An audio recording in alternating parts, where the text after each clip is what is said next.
لوگ پہلے ایک ایک دو دو کر کے آیا کرتے تھے، تو اب فوجوں کی فوجیں آ رہی ہیں، تو یا اللہ ہم کیا کریں؟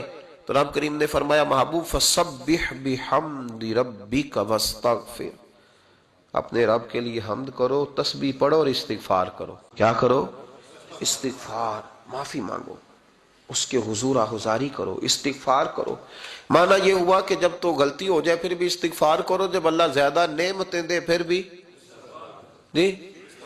پھر بھی استغفار کرو۔ ہمارے ہاں یہ ہوتا ہے کہ جب تو کوئی نقصان ہوتا ہے تو وہ اللہ کی طرف سے ہوتا ہے، نقصان ہو جائے تو کہتے ہیں اللہ کی مرضی تھی، اور فائدہ ہو جائے تو کہتے ہیں میں نے محنت ہی بڑی کی تھی، میری جدوجہد بڑی تھی۔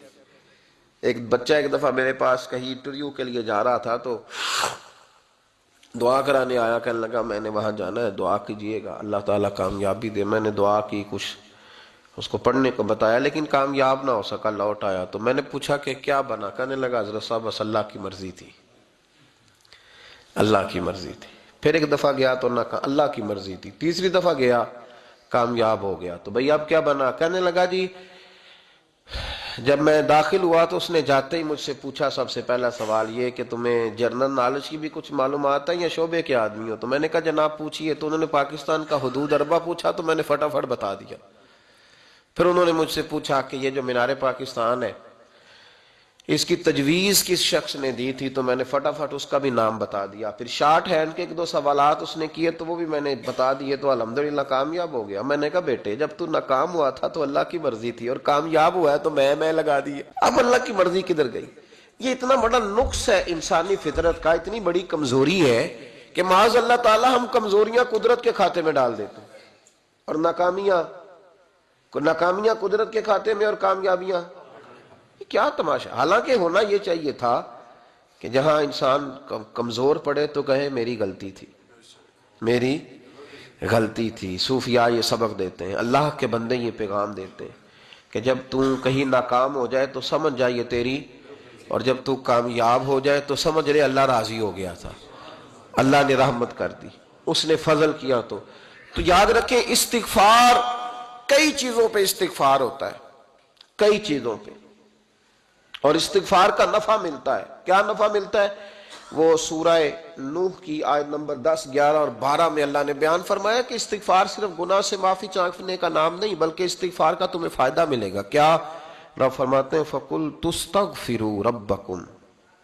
جب حضرت نوح کی قوم قحط کا شکار ہو گئی، آزمائشیں آ گئیں، تو آ کے حضرت نوح سے کہنے لگے اب ہم کیا کریں؟ تو کیا کہا حضرت نوح نے؟ فرمایا فَقُلْ تُسْتَغْفِرُوا رَبَّكُمْ، آپ نے فرمایا اپنے رب سے استغفار کرو، اپنے رب سے۔ انہوں نے قحط کی بات کی، انہوں نے کہا کہ کھیتیاں اجڑ گئی ہیں، بارش نہیں ہو رہی، قحط کی بات کی۔ آپ نے کیا کہا؟ استغفار کرو، کیوں کہ انہو کان غفارا، بے شک اللہ بڑا ہی بخشنے والا۔ وہ کیا کرے گا؟ یرسل السماء علیکم مدرارا، وہ تم پر موسلا دار بارش برسائے گا۔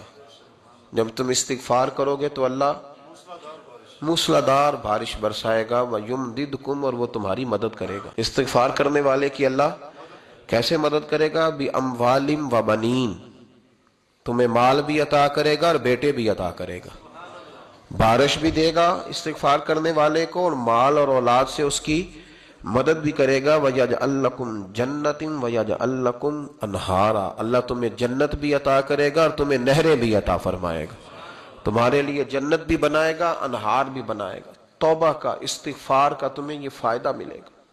ایک استغفار، ہمارے بزرگوں نے وہ لکھا ہے کہ جب انسان کو اللہ نعمتیں دیتا ہے تو پھر رب کا حکم ہے کہ اس پر شکر بھی کرے، نعمتوں پر اللہ کا شکریہ نہ کرنے پر بھی استغفار کرنا چاہیے کہ اللہ تو نے بڑا کچھ دیا تھا پر میں شکر ادا اس پر بھی۔ ہمارا تو اب یہ حال ہے کہ جو ہمارے پاس چیزیں ہیں وہ ہم کہتے ہیں یہ تو میرا حق تھا، لیکن جو نہیں وہ مجھے فٹافٹ ملنی چاہیے۔ مطلب اگر میرے پاس صحت ہے تو اس کو میں اپنا حق سمجھ لیتا ہوں کہ یہ تو میرا، یہ چونکہ ٹھیک ہے جی، یہ تو صحیح ہے، تندرستی ہے یہ تو ٹھیک ہے، لیکن کار کوئی نہیں، وہ ذرا مل جانی چاہیے۔ اولاد تو میرے پاس ہے، وہ تو میرا حق تھا، میرا رائٹ تھا، معاذ اللہ وہ تو ہم نے حق بنا لیا۔ اور میرے پاس بنگلہ کوئی نہیں، وہ مجھے فٹافٹ مل جانا چاہیے۔ بھئی یہ کس طرح تیرا حق تھا؟ کس حساب سے؟ یعنی جو چیزیں ہیں ان کو سنبھالنے کی فکر نہیں ہے، اور جو نہیں ہے ان کے طلب کی فکر لگی ہوئی ہے۔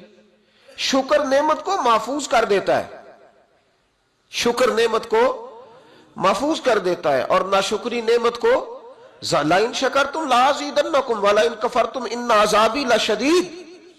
اللہ فرماتے ہیں شکر کر، میں تیری نعمتوں میں اضافہ کر دوں گا، اور ناشکری کرے گا تو عذاب دوں گا۔ شکر نہیں نہ ہوتا، شکر نہیں ہوتا۔ دیکھیں نا، 100 روپے ابا جی نے دیا ایک بچے کو، اور اس کو کہا کہ جا دکان سے کچھ چیز لے آ، تو وہ 100 روپیہ اس نے رستے میں جاتے ہی کہیں پھاڑ دیا یا گوا دیا، تو اب وہ والد سے دوبارہ 100 مانگتا ہے، تو والد کہتا ہے کہ پہلے 100 کا تو نے کیا کیا؟ نہیں سمجھ آئی آپ کو میری بات؟ پہلے 100 کا کیا کیا؟ تو وہ کہے گا جی باپ میرا دل کرتا تھا میں نے پھاڑ دیا۔ جوان بچہ ہے، سمجھدار ہے، 12-14 سال کا ہے، میرا دل کیا تھا میں نے پھاڑ دیا، ختم ہو گئی بات۔ تو ابا نیا 100 دے دے گا؟ سبحان اللہ، کتنے خوش ہو کے آپ کہہ رہے ہیں نہیں دے دینا سو، یہ کیسے ہو سکتا ہے؟ بھائی کروڑ پتی والد بھی ہو تو 100 کا نوٹ دوبارہ دیتا کیوں؟ بیٹا نہیں اس کا؟ پیار نہیں؟ کیوں نہیں دے رہا؟ وہ کہتا تو نے میرے پہلے 100 کی قدر نہیں ڈالی، نیا تجھے کیسے مل جائے؟ تو نے خیال ہی نہیں کیا، تو نے جدوجہد ہی نہیں کی، تو نے۔ حضرت مولا رومی نے مثال دی ہے، جناب رومی فرماتے ہیں کہ بغیر محنت کے لوگوں کو اللہ نے نعمتیں دی ہیں تو انہوں نے شکر ہی نہیں ادا کیا۔ اندھے سے پوچھ آنکھ کی قدر کیا ہے، پوچھ اندھے سے، پوچھ معذور سے کہ ٹانگوں پہ چلنا کتنی بڑی نعمت ہے، کبھی پوچھ اس سے جس کا مکان تو ایک کنال میں ہے پر رونے والا بچہ کوئی بھی نہیں، پوچھ اس سے جس کی جیبیں دولتوں سے بھری ہوئی ہیں پر کوئی نہیں کہتا کہ ابا 10 روپے دینا، پوچھ یہ کتنی بڑی تکلیف ہے۔ حضرت رومی نے لکھا ہے، وہ فرماتے ہیں کہ ایک والد تھا تو اس نے بڑی دولت کمائی تھی، تو اس کا بیٹا بے دریغ ہی اڑاتا رہتا تھا، کبھی ادھر پیسے بھگا دیے، کمائے نہیں تھے نا، محنت نہیں نہ کی تھی، کمائے نہیں تھے۔ والد بڑا سمجھاتا تھا پر سمجھ نہیں آتی تھی۔ ایک دن اس کے ابا کے ذہن میں ایک بات آئی، وہ کہنے لگا بیٹے یار میں کنگال ہو گیا ہوں، اچانک حالات خراب ہو گئے، ایک آنا مجھے چاہیے، دوائی خریدنی ہے، کہیں سے لے کے آؤ۔ اس نے کہا ابا مسئلہ ہی کوئی نہیں، یار ہی بڑے ہیں، بہت سارے لوگوں کے ساتھ رات میں جاتا ہوں روٹی کھانے ہوٹل میں، کئی ہیں جو میرا انتظار کر رہے ہوتے ہیں، فیس بک والے اور جناب وہ سیلفی والے، بڑے سارے ہیں جو کہتے ہیں تیرے بغیر گزارا ہی نہیں، بڑے ہیں جو روز سویرے اٹھ کے پہلے مجھے السلام علیکم کا میسج کرتے ہیں، پھر اس کے بعد کسی اور سے، بڑے ہیں کوئی مسئلہ ہی نہیں۔ ایک کے پاس گیا، ایک آنا چاہیے، اس نے دے دیا، لا کے ابا کو دیا، تو ابا گھر کے اندر جو امیر لوگ ہوتے تھے گھر میں کنواں کھدوا لیتے تھے، ابا کنویں کے کنارے بیٹھا تھا، جب بیٹے نے آنا لا کے رکھا تو اس نے پانی میں پھینک دیا۔ اگلی صبح پھر کہا بیٹے ایک آنے کی ضرورت ہے، دوا خریدنی ہے۔ اس نے کہا مل جائے گا، 2 4 5 دوست ابھی ہیں بڑے مالدار، ان سے جا کے کہا، ایک سے آنا لایا، ابے نے پھر پھینک دیا، تیسرے دن بھی پھینک دیا، چوتھے دن بھی، یار اب ختم ہو گئے۔ کچھ آہستہ آہستہ دوستوں کو پتہ چل گیا کہ کنگال ہو گیا ہے، خبر پھیل جاتی ہے نا، اب بھوکا ہو گیا ہے۔ اب آہستہ آہستہ موبائل بند ہونے لگے، آہستہ آہستہ جو ہے وہ نمبر بلاک ہونے لگا، حالات بگڑ گئے۔ اب جب اسے پتا تھا کہ یار تو اب دروازہ کھٹکھٹاتا ہوں تو کہتے ہیں کہ اسے کہہ دو میں گھر نہیں، ابا نے تو آنا مانگنا ہے، اور میں بے دریغ دولت ابا کی اڑاتا رہا ہوں، اب یہ بھی نہیں کہہ سکتا کہ مجھے دیتا کوئی نہیں۔ شہر سے باہر نکل گیا، سارا دن مزدوری کی، جد و جہد کی، کبھی کام کیا نہیں تھا، ہاتھوں پہ چھالے پڑ گئے۔ بڑا مشکل ہوتا ہے جن لوگوں نے کام نہ کیا ہو، انہیں کرنا پڑ جائے تو تکلیف کا شکار ہو کے ایک آنا کمایا، شام کو لا کے والد کی ہتھیلی پہ رکھا تو اس نے پھینکا نا جب کنویں میں تو چیخ پڑا، کہنے لگا ابا جی آپ سیانے بیانے بندے ہیں، روز پیسے لا کے دیتا ہوں، کنویں میں پھینک دیتے ہو، کوئی کرنے والی بات کرو، نہیں دوائی کھانی تو نہ کھاؤ، ضائع کیوں کرتے؟ تو بیٹے کو باپ نے تھپکی دے کے بٹھا لیا، اس نے کہا بیٹا میں نے پہلے دن تو نہیں پھینکا، تو 7واں دن میں روز پھینکتا ہوں، آج تیری چیخیں کیوں نکلی؟ کہنے لگا ابا پہلے ادھار کے تھے آج مزدوری کے ہیں۔ نہیں سمجھ آئی بات؟ پہلے بولیے، اور آج میری محنت ہے، مزدوری ہے، جد و جہد ہے۔ تو والد کہنے لگا بیٹے یہی میں تجھے سمجھانا چاہتا تھا، وہ میرے بھی محنت کے ہیں جو تجھ روز یاروں کو کھلا آتا ہے، وہ میں نے بڑی جد و جہد سے جمع کی ہے، میں کنگال نہیں ہوا، صرف تجھے سمجھانا تھا۔ او بھائی یہ آنکھیں تیری محنت کی نہیں نا، اس لیے تو شکر نہیں ادا کرتا، یہ وجود، یہ ٹانگیں، یہ شعور، یہ تیری جد و جہد کا نہیں، جو عقل کی دولت اللہ نے دی ہے نا یہ تیری محنت کی نہیں، اگر محنت کی ہوتی تو سجدے میں پڑا رہتا، تو خیال کرتا، اللہ نے آنکھیں دی ہیں قرآن دیکھنے کے لیے، جب کوئی کسی گندی چیز کو دیکھتا ہے تو ناشکری کرتا ہے، جب غلط طرف اٹھاتا ہے یہ چیزیں تو ناشکری کرتا ہے۔ صاحبو یاد رکھنا اور اس پر ضرور غور کرنا کہ جب نعمتوں کا شکر ادا نہ کیا جائے تو پھر ہمیں استغفار کا حکم دیا گیا ہے۔ پھر کیا کرنا ہے ہم نے؟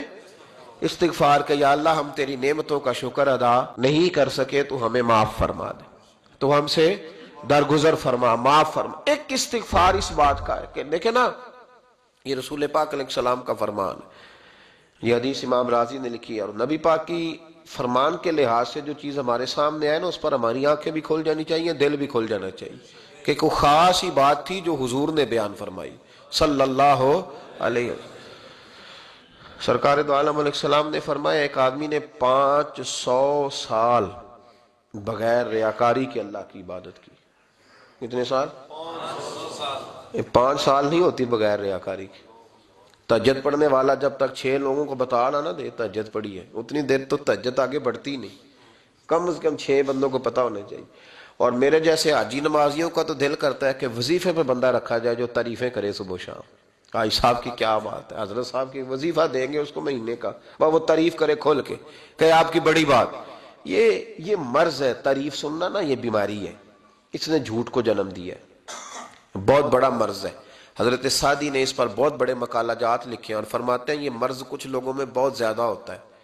ایک امیروں میں، امیر لوگ ناراض نہ ہو جائیں پر انہوں نے کہا ہے تو کوئی حکمت ہوگی نا، امیروں میں تعریف سننے کا مرض بہت زیادہ ہوتا ہے۔ فرماتے ہیں ایک بادشاہوں میں اور تیسرا عورتوں میں، ان میں یہ بیماری بہت زیادہ ہوتی ہے۔ کوئی تعریف نہ کرے تو خود اپنی کرنی شروع کر دیتے ہیں، خود ہی کہہ دیتے ہیں کہ کیا بات سی میرے ابا جی تے وہ تے 100 حال چلدا سی تے 150 بندہ ٹکر کر، ابا جی دی چھڈ تو دس تیرے کنے چل دے، تیرے کول کنے بندے روٹی کھاندے، اپنی بات کرنا۔ اقبال کہتے ہیں تھے تو وہ آبا تمہارے ہی مگر تم کیا ہو، ہاتھ پہ ہاتھ درے منتظر فرداؤ، ابا جی کی دادا جی کے چھوڑ اپنی کر، ہمیں تو تیرا پتہ ہے تو اپنی بات کر، تیرے اندر بھی کوئی چیز ہے کہ نہیں۔ ابا دادا تو سب کے بڑے ہیں، حضرت آدم کی اولاد ہے تو حضرت آدم نبی تھے، تو باپ دادا تو سب کے بڑے بڑے ہی ہیں، بات یہ ہے کہ اپنی بات کرنی چاہیے نا۔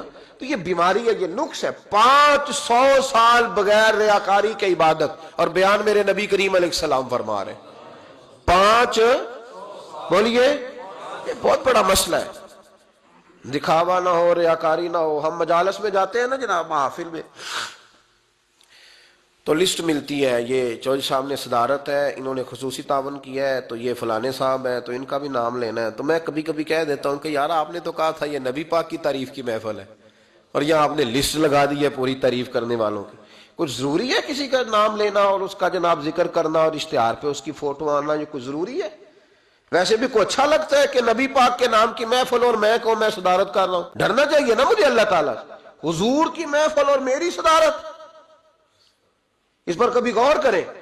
اگر کوئی راہ طریقت کا مسافر ہوگا تو تڑپ جائے گا کہ نبی پاک کے نام کی محفل اور سرپرستی ایک ایسے آدمی کی جس کو وضو تک نہیں کرنا آتا، چھ معنی دار ہے، وہ دھندا ہے معاذ اللہ تعالیٰ، جس کا جو دل کرے وہ کرتا جائے۔ 500 سال بغیر ریاکاری کی عبادت کی، 500 بڑا مشکل ہوتا ہے۔ حضور فرماتے ہیں یہی بندہ جب اللہ کے حضور کھڑا کیا جائے گا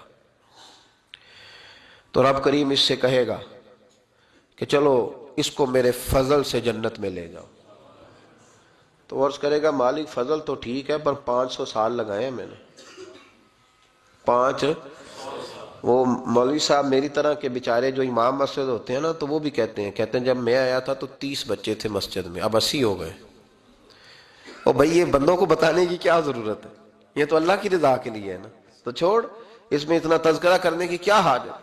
500 سال جس نے لگائے، بول پڑا یا اللہ 500 سال لگائے اور تو کہتا ہے کہ اس کو میرے فضل سے لے جاؤ، تو رب کریم نے فرمایا چلو کوئی نہیں پھر انصاف کر لیتے ہیں، الٹی آنکھ کی روشنی نکال کے ترازو کے ایک پلڑے میں رکھو اور 500 سال کی بغیر ریاکاری کی عبادت دوسرے پلڑے میں رکھو۔ کبھی اس مریض سے پوچھنا جس کو ڈاکٹر کہہ دیتا ہے کہ تیری آنکھ کا علاج نہیں ہو سکتا، بے بس ہوتے ہیں ڈاکٹر، جواب دے جاتا ہے شعور۔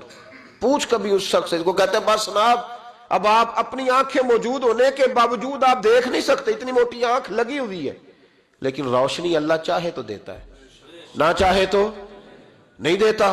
5 ایک آنکھ کی روشنی ایک پلڑے میں رکھ لو اور دوسرے میں 500 سال کی عبادت رکھ دی. اللہ اکبر. تو رب کریم نے فرمایا اب تولو. جب تولی تو وہ عبادت تھوڑی تھی اور ایک نعمت زیادہ تھی. اللہ نے فرمایا یہ تو بھائی اس کو تو 500 سال دیے تھے, یہ تو ایک نعمت کا شکر نہیں ادا کر سکا, پکڑو اس کو دوزخ میں ڈالو. ایک کر کے کیا آیا ہے, پکڑو جہنم میں ڈالو اس کو, لے چلو. ترمذی شریف کے لفظ ہے, نبی پاک نے ہمیں سمجھایا اور ایک جملے میں ساری بات ختم کر دی. حضور فرمانے لگے تو اللہ کی تھوڑے دیے ہوئے رزق پہ راضی ہو جا, وہ بھی تیری تھوڑی عبادت سے راضی ہو جائے گا. اور اگر تیرا پروگرام ہے نا لمبی چوڑی جائیدادوں کا, تو پھر سجدے بھی لمبے کر, پھر لمبے کرنا تو بھی. یہ کیا بات ہوئی, یہاں جتنی دولت بڑھتی جاتی ہے عبادت سکڑتی جاتی ہے, وقت ہی نہیں, ٹائم ہی نہیں, یہ بڑھا پھر. تو جب دوزخ میں جانے لگا نا تو پھر خیال آیا, تو حضور فرماتے ہیں استغفار کرنے لگا, کہنے لگا اللہ میں بھول گیا تھا, اللہ مجھے غلطی لگ گئی. استغفار کر رہا. تو جب اس نے استغفار کیا تو رب کریم تو پہلے ہی بڑا قبول کرنے والا ہے. یا اللہ میں بھول گیا تھا, فرمایا چلو جو استغفار کرے اسے تو میں ویسے ہی معاف کر دیا کرتا ہوں, اسے بخش دو, اسے میرے فضل سے جنت میں لے جاؤ. پہلا استغفار. ہمارے بزرگ نے ایک مراقبہ کراتے تھے, مراقبہ ان فی خلق السماوات والارض واختلاف اللیل والنہار لآیات لأولی الالباب. مراقبہ ہوتا تھا اللہ کی نعمتوں پر غور کرنے کا نام. تو اکیلا بیٹھ, گردن جھکا اور غور کر خدا کا فضل کتنا ہے اور میری اس میں محنت کتنی, اس کا شمار کر. اس طرح کر کے 2 خانے بنا, ایک خانے میں اللہ کی نعمت رکھ اور دوسرے میں پھر اپنی محنت رکھ. اس کو کہتے ہیں مراقبہ. یہاں سے مراقبہ سٹارٹ ہوتا ہے. اور اگر تو شکر ادا کر رہا ہے تو پھر ٹھیک ہے, ورنہ پھر استغفار کر, پھر اللہ کے حضور معافی مانگ, پھر اس کے حضور آہوزاری کر, پھر اس سے کہہ کہ وہ معاف کرے. ہم لوگ یہ والا مراقبہ نہیں کرتے, اس لیے جو چیز ہے وہ تو میرا حق تھا, مجھے فٹافٹ دوسری بھی چاہیے. استغفار کریں اس لیے کہ ہم شکر ادا صحیح طور پر کر سکے. پھر اس کے بعد دوسرا استغفار اس وقت ہوتا ہے اللہ اکبر کہ جب انسان باشعور زیادہ ہو پر بے عمل بھی اتنا ہی زیادہ ہو, اسے بھی استغفار زیادہ کرنا چاہیے. اب میرے سمیت کسی بھی آدمی کو چھیڑیں گے نا تو دنیا اور مافیہا کی وہ باتیں کرے گا, لیکن جب اس کا عمل دیکھا جائے گا تو کچا سا, پلپلا سا, کمزور سا. یعنی ایسے لوگ ہیں جو ماں باپ کی عظمت پر 6 گھنٹے تقریر کر سکتے ہیں, لیکن اگر ان کی اماں سے جا کے پوچھا جائے کہ بیٹے کا حال کیا ہے جی, تو کہتے ہیں بڑی تکلیف میں ہو, اپنے بیٹے کے سبب سے بڑی آزمائش کا شکار. بھئی تیری 6 گھنٹے کی تقریر کا معنی کیا ہوا؟ تو لفظوں کے گورکھ دھندے کا ماہر ہے. لفظوں میں ادھر گیا ہوا تھا بڑی دور پنجاب کے ایک شہر میں, تو ایک صاحب مجھے کہنے لگے کہ میری 21ویں سالانہ محفل ہے. میں نے کہا آپ نماز پڑھتے ہیں؟ کہتے نہیں. تو میں نے کہا محفل کا کیا معنی رکھا ہوا ہے آپ نے؟ یہ کیا ہے, رسم ہے؟ فلاں بہت بڑے عالم کو میں نے بلایا, فلاں کو بھی بلایا, فلاں نعت خامی, یہ کیا ہے؟ اگر تو نمازی نہیں آج تک, اس کو کیا سمجھتا ہے تو؟ میرے بھی فلاں بزرگ سے بھی تعلقات ہے, تو نے کیا حاصل کیا ان سے؟ تعلقات کا کیا مطلب ہوتا ہے؟ فوٹو آتی ہے ساتھ, اخباروں میں تصویر لگ گئی, فیس بک پہ آ گیا کہ میں ان سے ملا ہوں, اتنا تعلق ہے. یہاں تو بھائی خوشبو کے قریب سے بندہ گزر جائے تو خوشبو آنے لگ جاتی ہے. تو نے پایا کیا؟ شعور ہونا اور عمل نہ ہونا بہت بڑی مصیبت ہے. اس سے اللہ کی بارگاہ میں استغفار کرنا چاہیے. یعنی انسان کو عقل ہو, پتہ ہو, خبر ہو, پر اس کے پاس دھیلے کا عمل نہ ہو. اس کو 3400 حدیث آتی ہو کہ نماز نہ پڑھنے والے کی سزا یہ ہے, پھر بھی نہ پڑھے تو سزا ہے کہ نہیں اللہ کی طرف سے؟ حضرت رومی رحمت اللہ علیہ فرمایا کرتے تھے بہت سارے بندوں کو اللہ سارا کچھ دیتا ہے, مسجد آنے کی توفیق نہیں دیتا. معنی یہ ہے کہ اللہ ان سے ناراض ہے. وہ کہتے ہیں کہ میں بڑا سمارٹ ہوں. عقل ہونا اور عمل نہ ہونا, اس پر بھی استغفار کرنا چاہیے. شعور ہو اور انسان کو عمل کی توفیق. یار ساری زندگی گورکھ دھندے میں گزر گئی لوگوں کی, لفظوں کے بڑے ماہر رہے, اور میں ایسے لوگوں کو دیکھتا ہوں تقریریں 6 گھنٹے کی, او ہو 9 گھنٹے کی تقریریں سنتے, بیٹھتے ہیں مجالس میں, نماز کا وقت آتا تو مصیبت بن جاتی, بھاگتے ہیں, جان چھڑاتے. مسجد کی حاضری 20 منٹ کی بھی صحیح نہیں دے سکتے. کیا ہے یہ کیوں بہت بن گیا تیرے اوپر؟ غور کر، ڈر اللہ سے. میرے نبی کریم علیہ وآلہ وسلم نے ارشاد فرمایا قیامت کے دن کچھ لوگ کئیوں کی بات سن کے جنت میں چلے جائیں گے. اللہ تعالی ہماری پردہ پوشی عطا فرمائے. کہا کچھ تبلیغیں کرنے والے دوزخ کے دروازے پہ کھڑے ہوں گے تو وہ جنتی کہیں گے کہ مولانا پیر صاحب ہم تو آپ کی بات سن کے جنت میں جا رہے ہیں تو آپ یہاں کیوں کھڑے ہیں؟ تو وہ کہیں گے ہائے افسوس، میں کہتا تو رہا پر عمل نہ کر سکا. میں عمل، اس سے مراد صرف ممبر پہ بیٹھنے والا مولوی نہیں، اس سے ہر وہ شخص مراد ہے جو نصیحتیں تو بڑی کرتا ہے لیکن خود عمل وہ بہت بڑا الفاظ کا ذخیرہ رکھتا ہے، پر عمل کے لیے 2 سجدے بھی صحیح طریقے سے دے سکتا، پھر وہ استغفار کرے، پھر وہ اللہ کی بارگاہ میں معافی مانگے، پھر وہ توبہ کرے. اس لیے کہ جو جتنا بڑا ہوتا تھا نا اس پہ خشیت بھی اتنی زیادہ طاری ہوتی، اس پر خشیت بھی اتنی جتنا. حضرت عمر فاروق رضی اللہ تعالیٰ عنہ کو زخم لگ گیا، شدید زخم لگا، آپ آ گئے، بڑی زیادہ خون بہ گیا ہے، بہت سارے صحابہ آپ کے گرد جمع ہو گئے، حضرت عبداللہ ابن مسعود بھی آ گئے، تو جناب عمر رونے لگ گئے. اب تو رونا آتا ہی نہیں لوگوں کو. حضرت محی الدین ابن عربی کہا کرتے تھے جس کو پورا ہفتہ ہو گیا نا وہ طریقت کا مسافر بھی. جاگ رہے ہیں آپ حضرات؟ کہتے تھے جس کو پورا ہفتہ ہو گیا نا طریقت کا مسافر بھی ہے پر اللہ رسول کی یاد میں رویا نہیں. فرماتے تھے مجھے تو اس کے ایمان پر شک ہونے لگ گیا کہ 8 دن ہو گئے اسے خیال ہی نہیں آیا. حضرت عمر میدان میں جس شخص کے کبھی پاؤں نہیں لڑکھڑائے، اللہ رسول کی بات آتی تھی تو دریا بہتے تھے آنسو، یہاں حال ہی کوئی نہیں. خشک خوش جملے اور جناب موٹے موٹے تراشے ہوئے فکرے اور لفظوں کی ہیرا پھیری، اس کے علاوہ کوئی چیز نظر ہی نہیں آتی. حضرت عمر رونے لگے، آخری وقت ہے، تڑپ رہے ہیں، آنسو بہ رہے. حضرت عبداللہ ابن مسعود آ گئے، انہوں نے کہا عمر تیری ہجرت بھی بڑی باکمال تھی، تیرا اسلام قبول کرنا بھی بڑا ہی باکمال تھا، حضور بھی تجھ سے ہمیشہ راضی رہے. عمر تو روتا کیوں ہے یار؟ بات تو یہ ہے کہ جب تو نے خلافت سنبھالی تو پھر تیرے طریقے بھی باکمال ہی تھے، اور جب تو میدان میں اترتا تھا پھر بھی تیرے معاملات باکمال تھے، اور جب تو مال غنیمت بانٹتا تھا پھر بھی تو باکمال. یار ہر موقع پہ تو باکمال تھا تو جاتے دفعہ روتا کیوں ہے؟ ان کا استغفار دیکھو، ان کی توبہ دیکھو. حضرت عمر پھر رو پڑے، کہنے لگے عبداللہ لوگوں کو میری نیکیوں کا پتہ ہے، گناہوں کا تو نہیں نا پتہ.